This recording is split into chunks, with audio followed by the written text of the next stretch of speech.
Whoops.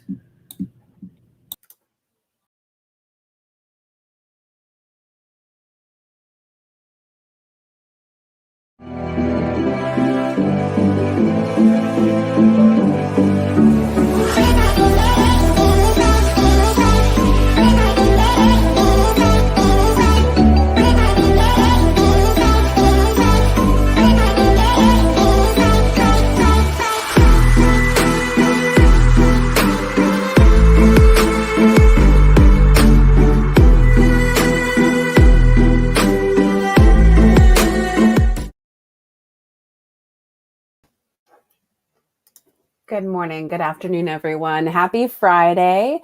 Sorry for the slight delay in getting started, but we're happy to be here. Today, I'm going to be talking with the wonderful Dr. Jean Latting all about how to create change and leadership. She has so much research, history, and wisdom to share with all of you. We'll be getting to that here in just a moment. In the meantime, I should let you know who I am in case you don't know. My name is Amy Vaughn, and I am the CEO of a wonderful organization called Together Digital. Every week, we come together to feature women who rock, women who are doing amazing things to empower and support one another, because that's what our community is all about. So if you aren't a member, check out our website, www.togetherindigital.com. We have chapters across the country, 1,000 women who work in digital, advertising, marketing, and design across the country. We have monthly events within our local chapters, national summits. We have an amazing online community. And the coolest thing about our organization, I believe, is that how we show up for one another. And we do that through a process called Ask and Give. Anytime our member needs anything whatsoever, personal or professional, nothing is off the table. It's all completely confidential. We provide space and community for you to come forward and ask for what you need without any sense of guilt or shame, and the ability to give. It always feels good to give, right? It's hard to ask, but it feels good to give. So we always look to try to find ways to balance asking and giving consistently. So if you're looking for more of a sense of community, especially during these times when it's virtual and you don't believe that networking and creating meaningful, lasting relationships is possible while virtual, I challenge you to check out our group, sign up, and learn more, because I've seen it. The last year, I've watched it every single day happen. So without any further ado, I want to bring Jean on with me. Oh, and by the way, I have to, I get so excited because I want to jump straight to the content. I'm always so excited about our guests. I also want to make sure that you all let us know where you're listening from. So Deb already is she's on cue. She knows what's happening. So waves from ATX, that's great. We've got listeners from Texas, usually folks from across the world. So definitely drop us a line and let us know where are you listening from. But then also let us know if you have any questions at any time. Please drop them into the chat. We want this to feel as much of a conversation as it possibly can, so that you all can get the most out of the time that we spend here today with Jean. Jean, again, thank you so much for being with us here today. Well, thank you. I'm delighted. So you are you're the president of Leading Consulting, and you Leading Consciously. Thank you. And professor at the University of Houston. And you also are a consultant, a researcher, and educator who focuses on leadership in multicultural organizations. And you also co-authored a book, Reframing Change: How to Deal with the Workplace Dynamics, Influence Others, and Bring People Together to Initiate Change. I love everything about that title because it's just, I feel like no matter where I've been in my career, no matter what I've been doing, that's kind of the philosophy and mindset I've always had. So I loved, reading more. I would recommend that all of you go check out her Leading Consciously site and her blog. There's a lot more content on top of what Jean's going to share with us today. But first, Jean, why don't you let everybody even know maybe a little bit more about yourself and how you came to be so passionate yourself about leadership and change. Okay, so let's see. I can't remember ever not being passionate about leadership and change. I grew up in the segregated South, and so everything was about change. How do we eradicate the segregation laws. As a Mm-hmm. child, I remember lying on the floor listening to the adults talk about strategies and Mm-hmm. what was possible and who was leading what actions to get things desegregated. I was an avid reader as a child, and all my books were about heroes who were trying to save little children from being trampled by bad adults or whatever, and trying to forge a new territory. So I just grew up with change. Mm-hmm. Yeah, I can only imagine all of that influence. And then I do think sometimes too, people do seem to be born into that mindset and that mentality of always moving forward. In fact, I need to go back and look at it. But on LinkedIn yesterday, I had shared and asked people sort of what kind of animal are you when it comes to change. Did you see the post? No, I didn't. I don't know. I wanted to go ahead. My favorite character when I was a child was Lad, a dog who was a collie. Oh, I love collies. My mom had collies growing up, and she had such tremendous stories because they are really like brave protectors, and just really, really, really sweet breed. I'm trying to find the post really quickly. And so I asked people, like, what kind of animal are you when it comes to change? Because, my personal professional experience, everyone's a little bit different. And so I'm going to give you the options, Jean. We're going to start off with a little bit more of a even more fun question at the start. Okay. And I want to know which animal you are. So the animals that I had were, when it comes to change, what kind of animal are you? Butterfly, meaning kind of from the chrysalis to the little caterpillar to the butterfly, I go big. The elephant, I'm a little stubborn about it. Rabbit, always ready to go. Or the tortoise, maybe a little slow to start, but you get there. Okay, so I will have to say rabbit because the butterfly dies. They go through all. Jean, I love the way your mind works. With the ultimate goal of death. Right. So at least death is not written into the rabbit script. Right. No, right. They're changing to survive too, Yes, that's yes. like, oh, that's such a good point. I love that. I knew you'd have a good, deep, thoughtful answer to that. Rabbit, ready to go, and butterfly both tied when we did it, our poll in LinkedIn, and we got like 40 different votes on it. And I just posted it up at the end of the day yesterday. I was like trying to think of a fun way to talk about change. And I just thought, I don't know what inspired me, but it was very interesting. So awesome. As we begin, go ahead. I'm gonna find it and I'll post it on my LinkedIn page. Yeah. See if I get different answers. And we'll get to that maybe a little bit here soon too, because I think those of you who are listening, you probably relate to one of those animals. But I also think something that I've been learning through reading some of your stuff, Jean, is really being open and perceptive to how other people really do perceive and handle change. But we'll get to that here in a bit. Okay. But first, as we're going to be talking about influencing change, I want to frame it up so our listeners understand and we're really clear on what sort of change it is that we're focusing on and we're talking about today. Okay, so I don't narrow it down. Personal change, community change, organizational change, systems change goes through very similar stages, no matter at what level and no matter at what setting. Well, I guess that's the good thing about it then. That's awesome. And as far as change goes, because it's so wide reaching, but then like you said, there are sort of evolutionary steps that sort of mirror one another regardless of the kind of change. Yeah. What are some common, misconceptions that people might have about either change or even initiating change, depending upon where they are?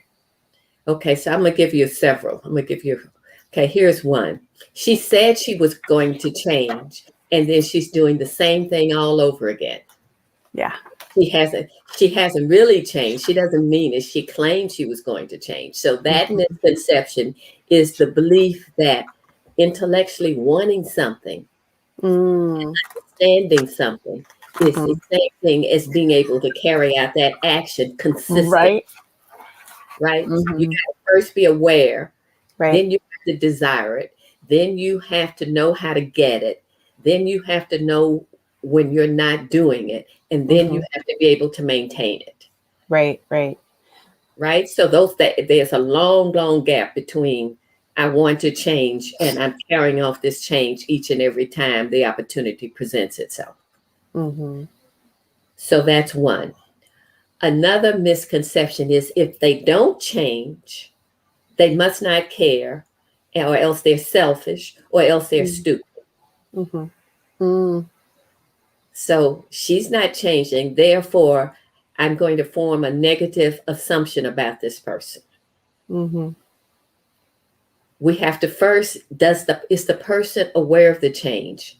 Is the change you're talking about the same as the change they're talking about? Are we even referring to the same thing? And each person has their own story. Each person is a hero, shero in their own story, right? So from their vantage point, what they're doing is perfectly logical and reasonable. Even if they know they want to change, it's logical and reasonable to sit on the couch eating chocolates rather than going to the gym because I'm tired. I had a hard day. I have a headache. I'm not going to the gym. I know I'm supposed to go to the gym. I said I was going to the gym, but I have a headache. I'm tired. I put in a hard day. And so I'm not going. So that's logical to that person. So let's see, that's two. A third is, I've hinted at it. What I mean and what they mean are the same thing. In my coaching and consulting practice, one of the questions I ask teams are, what does it mean to be on time? Yeah. Be on time. That's a great one. Yeah. What's that? For some people, that's no more than 15 minutes late. And for other people, that means no more than half a second late. Right. And there are variations in between. So you said you were going to be on time. I was on time. I was only 5 minutes late. Yep. Right. So that's another one. So that's a good three. That is a great example. It actually reminded me of a story. A former coworker once told me about how he was at odds with a roommate, and they were clashing over the fact that, the trash can, over taking out the trash. And the other roommate was like, you were like the rudest roommate I've ever lived with. And this coworker of mine, who was like the sweetest man you've ever met, very intentional, very thoughtful, was like, oh my gosh, what do you mean? Like, I'm so sorry. I don't understand. He's like, you never take out the trash. He was like, but it's never full all the way. He's like, yeah, because I empty it. He's like, okay, well, what is full to you? And the roommate was like 3/4 of the way. Like, even when it's half full, like, I'm all ready to like take it out. And Daniel, my former coworker, was like, oh, full to me is kind of like the lid won't go down.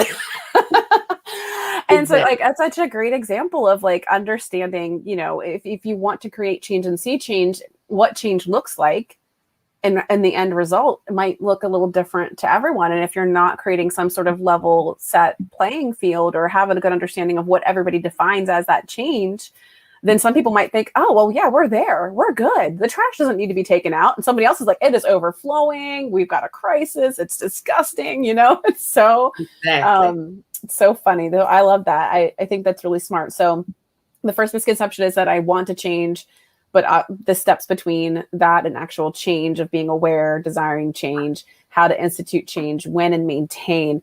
I think that's really important. I think knowing, like, we have a goal-getters workshop that's happening later today, actually.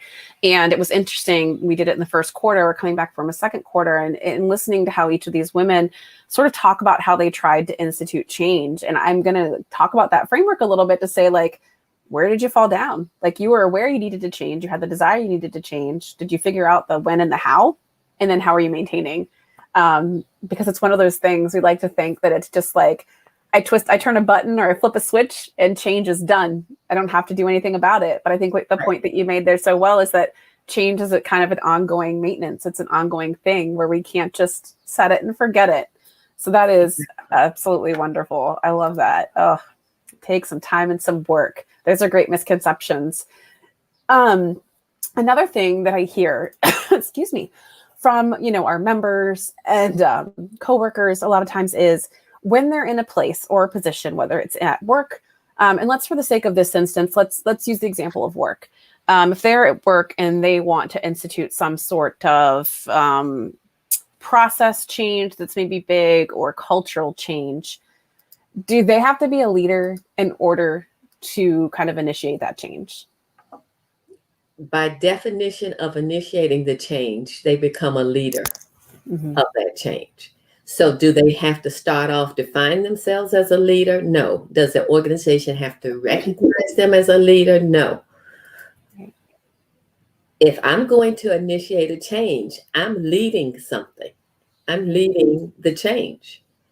Even if I'm not the one who gives final approval, still, it was my idea. I'm putting my time and my energy behind it. I'm a leader.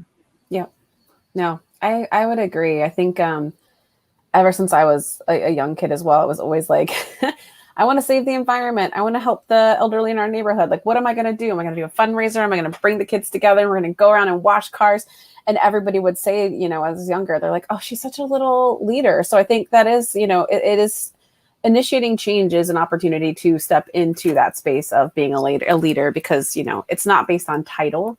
It's definitely, I aligned with Eugene. I agree with you that it's based on actions. Yes, it's based and mindset. And mindset.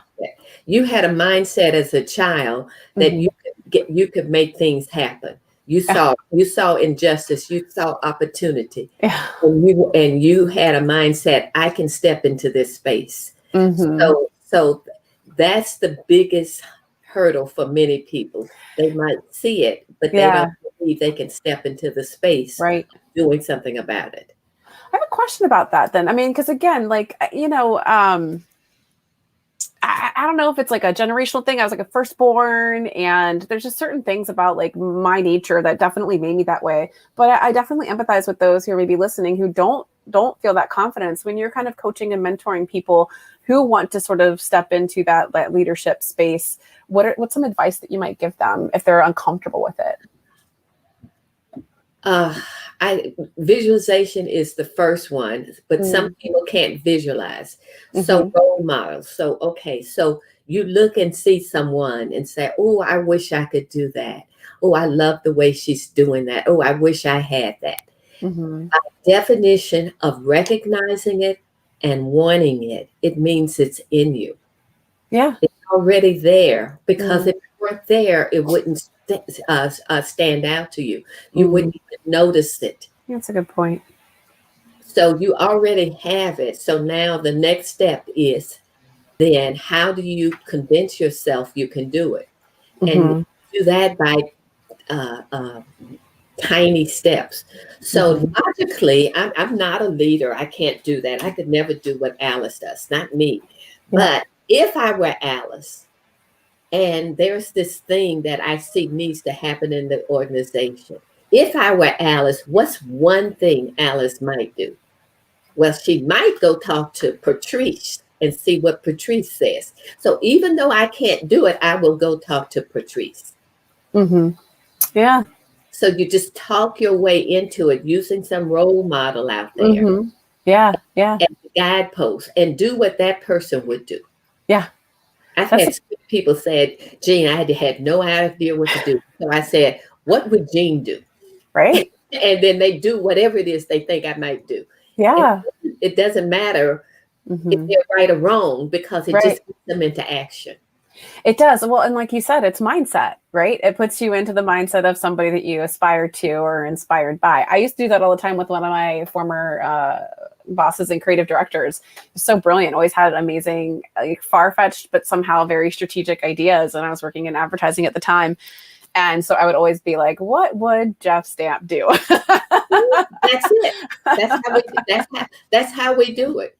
Yeah. It got me to be a little bit bolder and a little bit more like, just like less questioning my ideas and going for the more outlandish, but then finding some grounding in it and be like, yay. So no, I think that's great advice. I guess I was doing it without realizing it though. Yeah. But I do know from a child, humans are born to imitate. Yeah. Yeah. Well, and I think too that, I think there's so much about, how we perceive ourselves based on how we think others see us too, you know, and then even when people assume I am not a leader because they think that a leader needs to be, you know, masculine or aggressive, right? Yeah, it's like the chest pounding and all that, or just loud. Like leaders don't have to be loud. I think that's the other thing I love about where a leadership has begun to evolve to as it becomes more diverse, is that, you know, it's not the atypical type leadership that you see. So you can start to see how the qualities of, you know, quietness and listening are kind of moving up in the space of leadership versus loudness and always having the answers as well, I think. So There's a book called The Introverted Leader. oh, okay. I like that. Written particularly for the type of person you're talking about. There are many styles of being effective. Mm-hmm. Yeah, no, definitely. I have to check that out. I was going to say, I love that. I like to say that I'm an introverted extrovert. I think I'm perceived very much as an extrovert because of just the way I can come across, but I absolutely need my quiet and introverted time. And I wear out from peopling quite quickly. So I'm sure that there's others out there that maybe relate. If I am looking to create some change, we talked a second ago. Okay, now that I have I see something in my workplace, I want to institute a change. I'm looking to emulate. I'm thinking other leaders that I might emulate. Kind of where do I go from there? Where else could I start? How else can I begin to build that change around me? Okay, so you want to, first of all, I call it the next right thing. Mm-hmm. Change happens one action at a time. Mm-hmm. So back to myths. One myth is it should happen in my time frame. Mm-hmm. Happen in the way I want it to happen. It should. I see the change, and so it should be, and just the way I want it to be, just when I think I want it to happen. Mm-hmm. And if it has not happened, if it's partially there, if we take some steps and it's partially there, and then someone says, "Did the change happen?" Well, no, because we're not 100% at this point. Right. When in fact the change did happen, you're 20% of the way there. That 20% is a real change. Right. So to answer your question, you do it one action at a time. Mm-hmm. What's the next right thing? Mm-hmm. Do that. Then what's the next right thing? And you Right. do that. Mm-hmm. So I imagine in founding this podcast, you're thinking this is an idea in your head. Mm-hmm. Well, what was the one thing you did once the idea came? Just one thing. Went and found amazing women like yourself to come and speak. Uh-huh. Went and found amazing women like yourself to come and share their stories. Okay. So, and then what did you do? Put together our promotional material to help bring in listeners. In between step 1 and step 2, was there a lot of anxiety? Yeah, actually, because I didn't initiate the series. Our founder did. I had to come in and take it over. So there was absolutely a lot of anxiety because it wasn't something I was used to doing at all. Right. So between each step, we take that step and then we go into anxiety because we say, and then we discount. Well, anybody could have done what I just did. Right. It was easy. And then we're anxious about the next step. It's like when my daughter was 5, heading into first grade, she had a friend who was in the second grade heading into third, and her sister was fifth grade heading into sixth. Uh-huh. So the daughter says, "I'm going into first grade. It's going to be so hard." And the second grader said, "What? First grade is easy. I'm going into fifth grade. That's going to be really hard." And then the fifth grader said, "Y'all are both crazy. I'm going into middle school. That's really tough." And so from their little vantage point of what the step they had taken, the next step was terrifying. Right. So we accept that. Mm-hmm. Accept that. You don't know how to do it.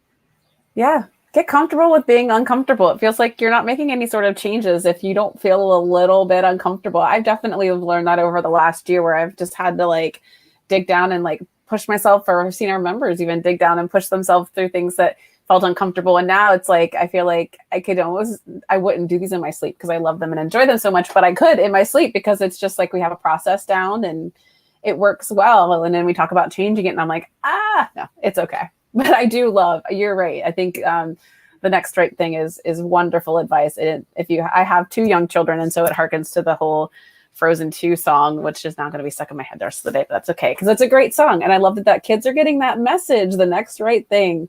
I was just wanting to comment too. Deb had noted that she wants to read that introverted leadership book. She said she read the book Quiet, helped her so much on helping to understand herself and others. And then Servant Leadership was also a great read. So I'm kind of curious as to your perspective and thoughts on servant leadership. And could you help define that maybe for our listeners if they're not familiar with what that is? Sure.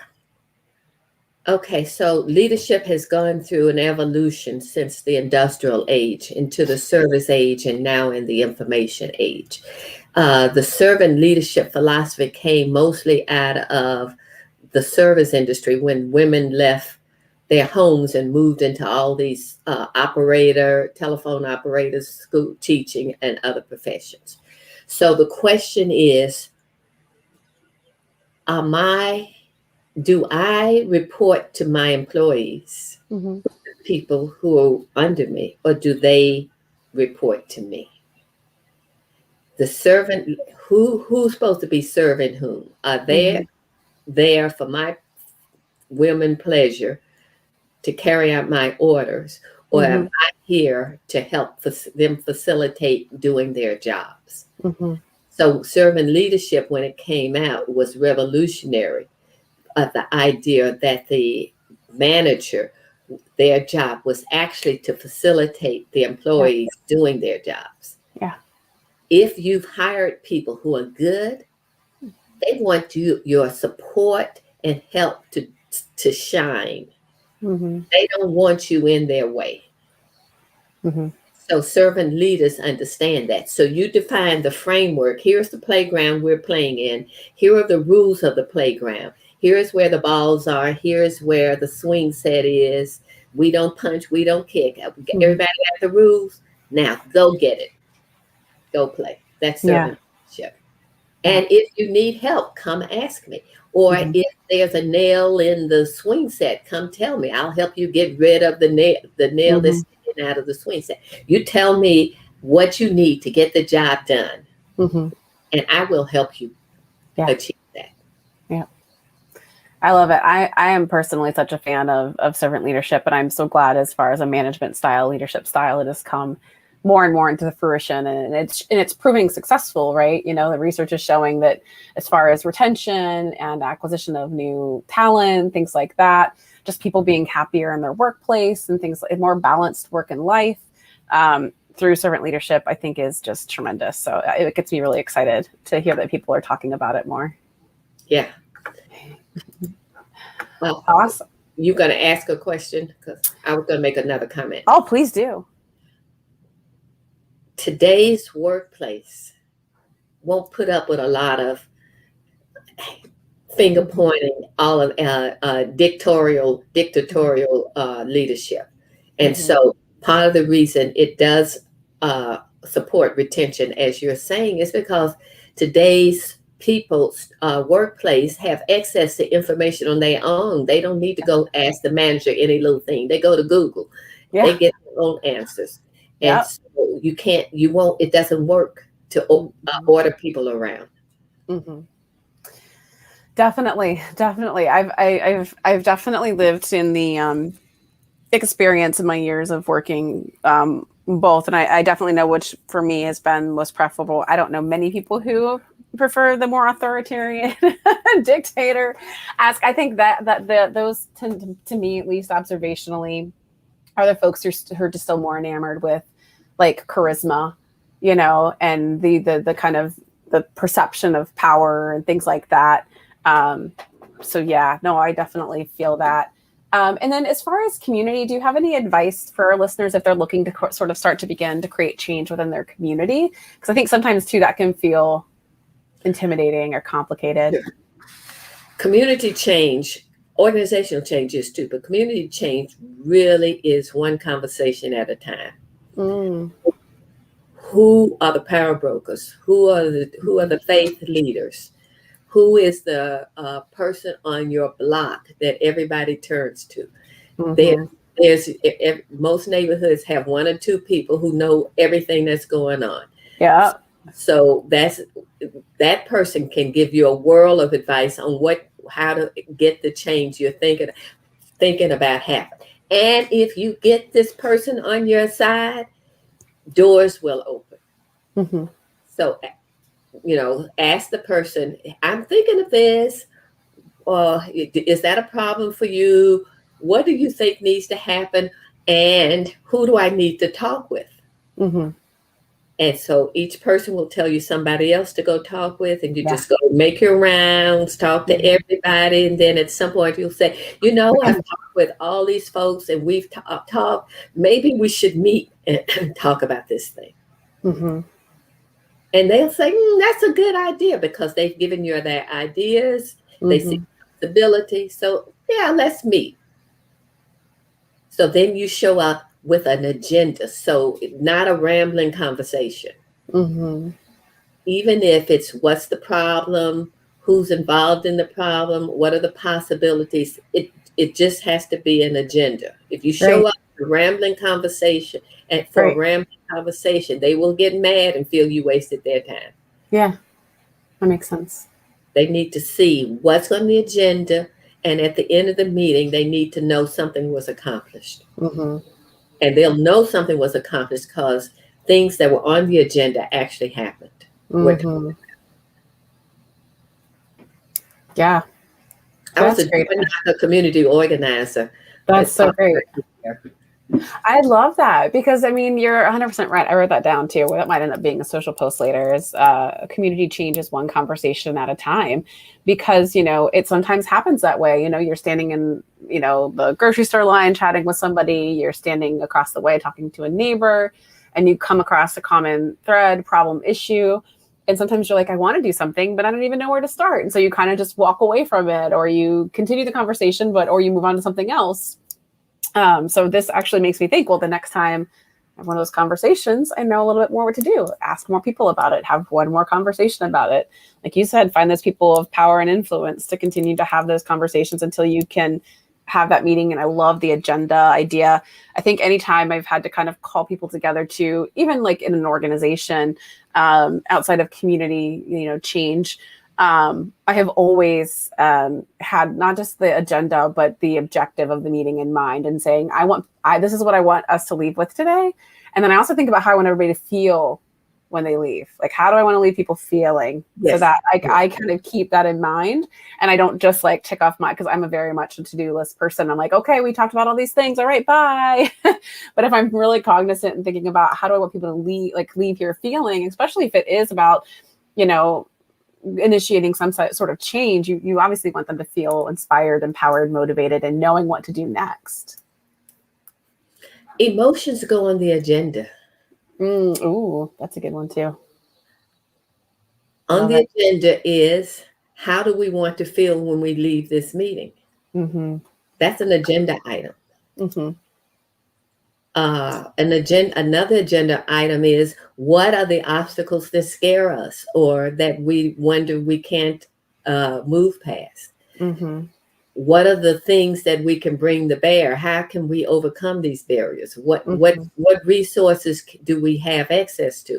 All of that is on the agenda. Mm-hmm. People have a very narrow definition of agenda. Yeah.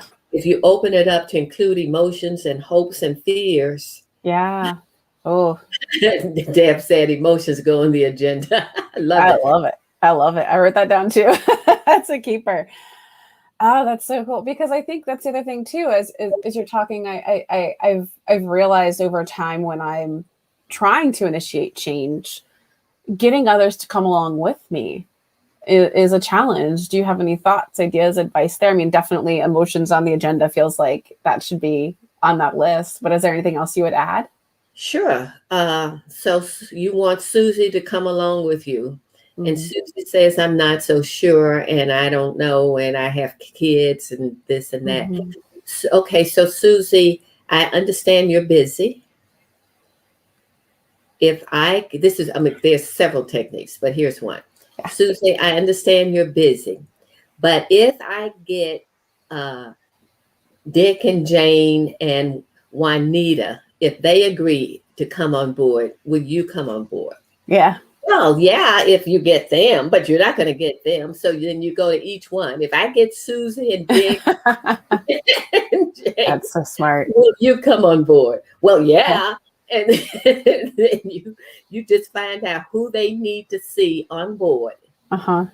And then you go to that person and ask them about everybody else. And then everybody will agree they'll come if so-and-so will come. And then there you have it.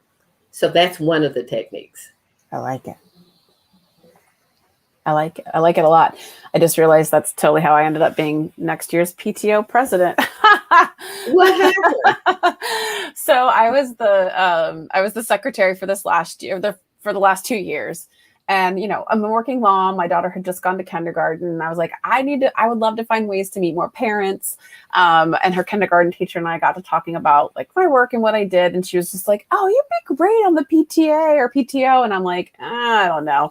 And so they had secretary open and then I did it. And then they needed a president or vice president this year to be president next year.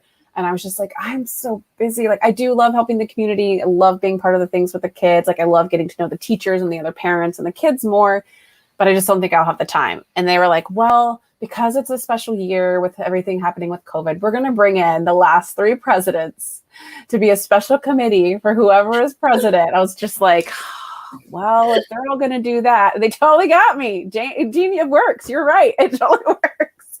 You reduce barriers. People work on the wrong end of a change.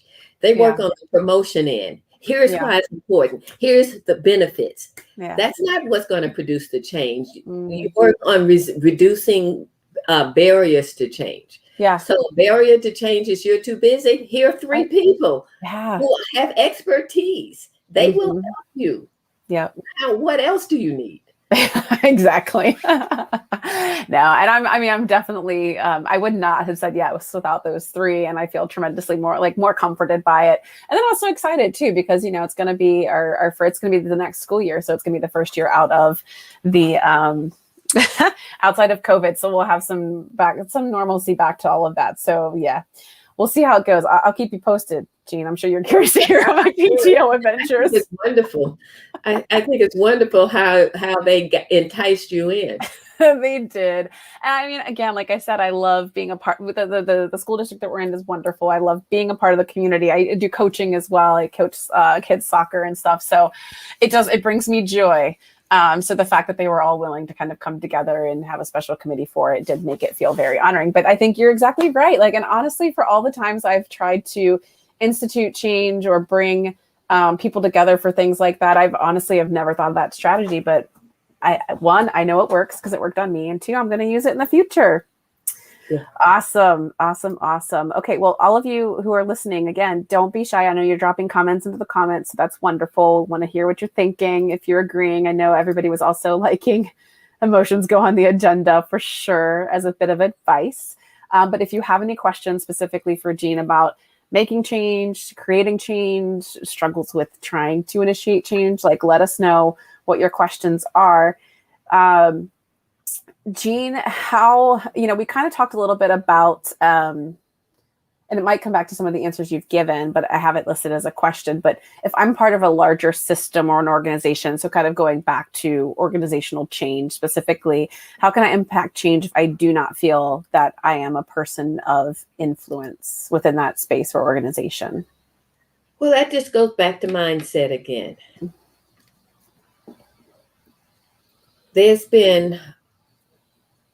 There's a big debate on how much does top-down change actually work. And there's been some research that says truly top-down change does not work. Change that's bottom up and then eventually endorsed by the leader is the top person is the most long-lasting change. But these bright ideas from up on high that Yeah. people saying they're supposed to filter down, by the Mm-hmm. time it starts filtering down, people saying, oh, he's got another bright idea. Right. Doing what I've always done. Right. So That makes a lot of people, sense. it's so ironic. People wait, well, it takes the leader to do something. If it takes the boss to do something, if he won't do it, nothing will ever happen. Mm. Then he says, do it. And everybody says, who are you trying to order me around? So the whole thing is backwards. Instead, wherever you are, do the next right thing. Mm-hmm. One conversation, hold one conversation at a time, Mm-hmm. reduce barriers, and just keep plodding away. And eventually you will have enough of a foundation that you can go to Mr. Head Boss and say, Mr. Head Boss, look at all of these people. We've been meeting and talking, Yeah. and we really think this is important. Is Mm-hmm. this something you can endorse? Well, I don't know if we have the time for this. Okay, well, let's talk about time and how we can make this reduce Right. obstacle. Mm-hmm. So that's how it happens. Mm-hmm. That is likely to produce lasting change. Mm-hmm. Well, that makes a lot of sense too, because in my personal experience, it's been, it's always a challenge when you're being asked to institute somebody else's change that maybe you don't quite understand or haven't bought into yet. But also when it's top down, a lot of times they don't have visibility or understanding of the true impacts of You change. got it. Yes. So it's like, wow, you think you just asked me to do something really simple, but in fact, it's going to require all of us to completely change our processes and like certain aspects of what we do day in and day out. And that's always really hard. So I think to your point, when it's coming sort of from within, one, that the motivation is there because people want to see the change. And then two, they probably have a better understanding of the implications of creating said sweeping changes. I think that's been one thing too that's like always gets my goat when it comes to certain kinds of leaders. They're like, let's just do this, and they throw it out there like it's nothing. And it's like walking out of your house one morning, turning around and saying, oh, I don't like that window in my house, let's just take down the whole house and rebuild it, right? And you can have that by the time I'm back home tonight. Sure. It's like, no, it takes so much more than that. Yep. And you don't need to change the whole house for one window sometimes either, by the way. But yeah. There's two people. The people who some often rise to the top have their great ideas Mm-hmm. and no time sense of how long it takes to get there. Yeah. Mm-hmm. And then the people who can implement really well, they see all of the steps. Yeah. They may not be able to articulate the great vision. Mm-hmm. So everybody has their own place in it. Oh, definitely. No, I agree. You need those people who can kind of shoot for the moon, and then those folks who can ground their feet and say like, yeah, but first this has to happen. Because like you said, it's the next right thing. It's one step at a time. It's small changes. It's one conversation at a time. I think it's hard. We all hunger sometimes for seeing immediate effective change, but the reality is it's not going to happen that way. Over your years of experience and the things that you have been coaching on, what has been one of the most surprising things for you to learn about creating change and or growing as a leader? That most people are terrified. Mm. Everybody can look at somebody else and think, oh, she's just doing this so beautifully. She's handling it so well. And they look at celebrities. Oh, they have it together. And look at how luxurious their clothing and their hair and their makeup. And they just have it so together. And then they hear that the people, that very same person is getting a divorce or a triangle, or just didn't get a job, a job they wanted, or whatever. So the most surprising thing is the most high up folks also are afraid. Mm-hmm. And that everybody wants to be recognized for their contributions. That's the other thing. People wait for the boss to recognize them. Mm. And when in organizations, I say, flow it up. You just wanted all the good stuff to trickle down. Yeah. flow it back up. They need to know that what they just did was wonderful. One of my former deans sent an email and said, I've arranged, we're in a austerity moment, but the faculty got this percentage raise. So I sent her a thank you note. Told me later that I was the only person on the faculty who did that. Aw. Yeah. Now imagine being a dean fighting for something for your faculty. You just casually, because she can't boast and say, oh, and look at I did. Aren't y'all great? She can't do that. So just a low key, this is coming, and one person acknowledges. Yeah. No, that's so lovely. That's sweet. Yeah. I think that always those kinds of things catch you off guard sometimes when they do happen, because you're kind of not used to having those things acknowledged. So that is wonderful. But like you said, looking for those things and calling them out yourself, modeling the behavior, emulating the behavior and things like that, I think definitely. Talk to the group, because we don't have any questions coming in right now, but everybody's hanging tight and listening. So I want to use up the time that we've got.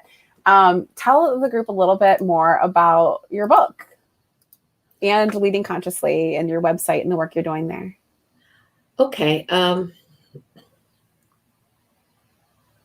My book is about how to change, and it was built through my academic research, because human beings fascinate me, and I spent decades reading and researching about why people act this way and not that way.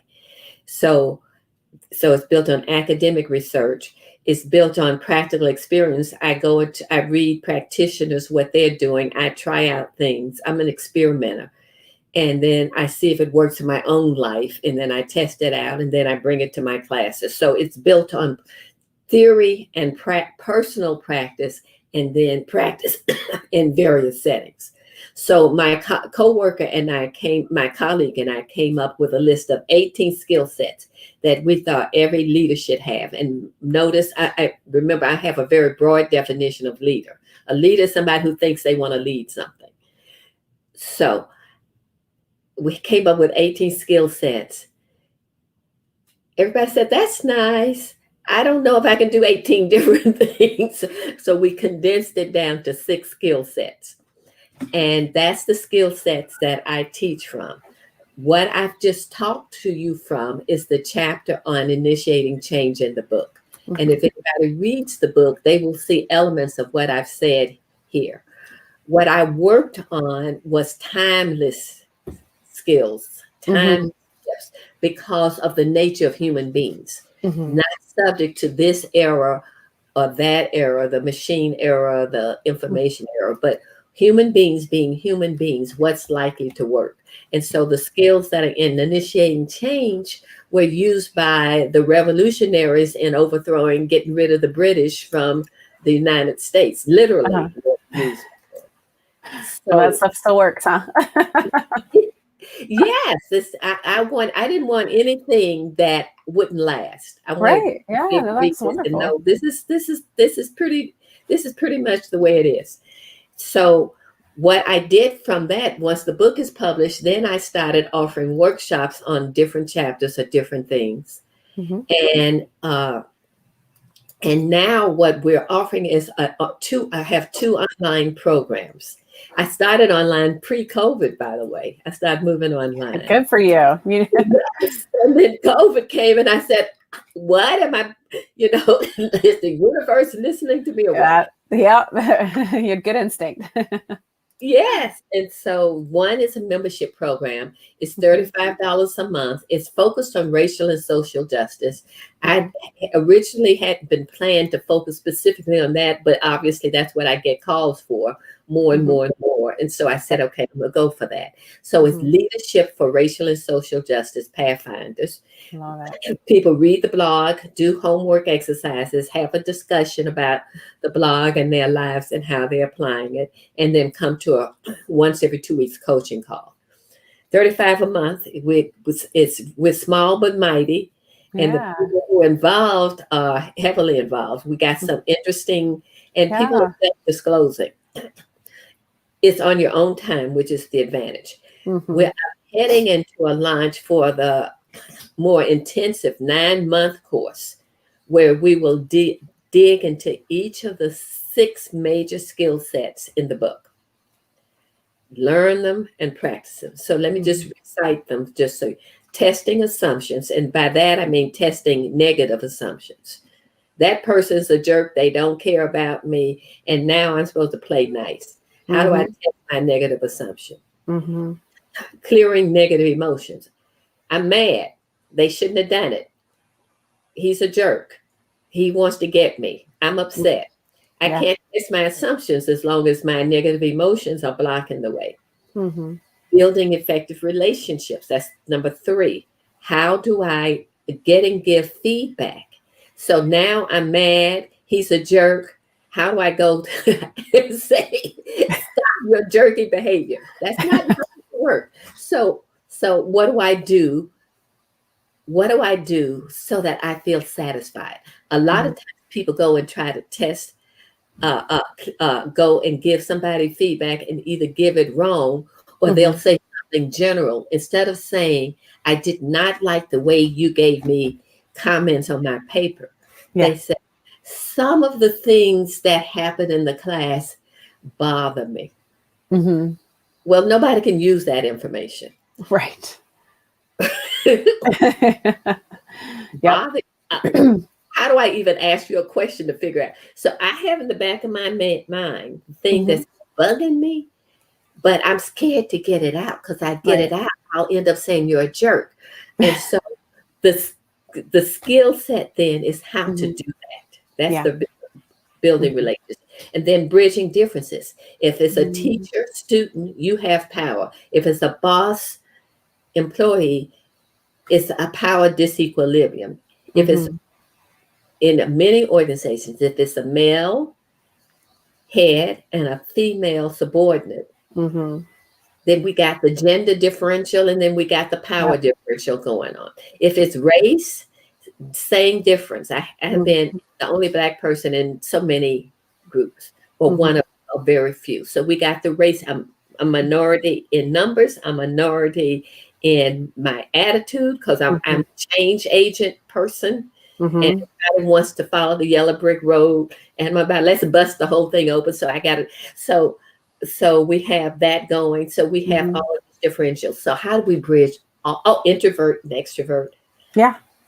I don't like to talk. I like to listen. But if I don't talk, I don't get my ideas across. So how do we bridge all of those differences? So that's 4. Then conscious use of self. How do I show up? How do I know how I'm showing up? How do I use my power if I think I have none? How do I use my power if I have the most in the room, but I know that I can't get it done without their cooperation? And then the last one is initiating change. That's awesome. Well, I have dropped the link to the book and to your website in the chat for those for everyone to click on and check out. It's also up on the screen, Leading Consciously.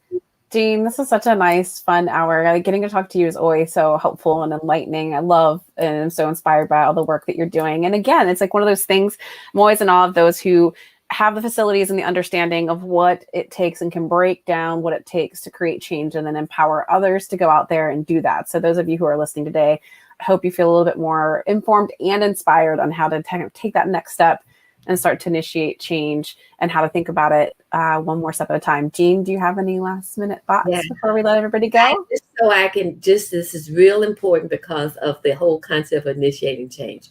Yes. We do not empower others. We facilitate them empowering themselves. Oh, I like that. I like that a lot. Awesome. I concur with that completely. Wonderful.